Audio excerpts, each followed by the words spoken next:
4ची बाई आहे ना. अच्छा ओके. 4 आणि 1 5. 1 इंच एक्स्ट्रा घ्यायची कोणती कटिंग असो.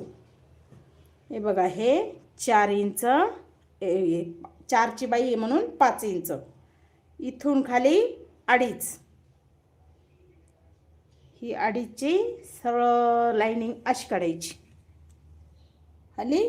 अच्छा हे बघा हे 9 इंच परफेक्ट त्याच्या 36 छातीला 12 इंच. हो बरोबर.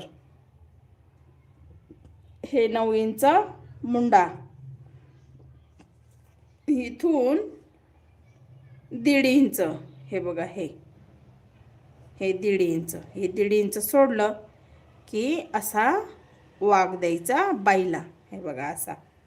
आणि हे 12 आलं ना, तुला सांगितलं ना मी. हे बघ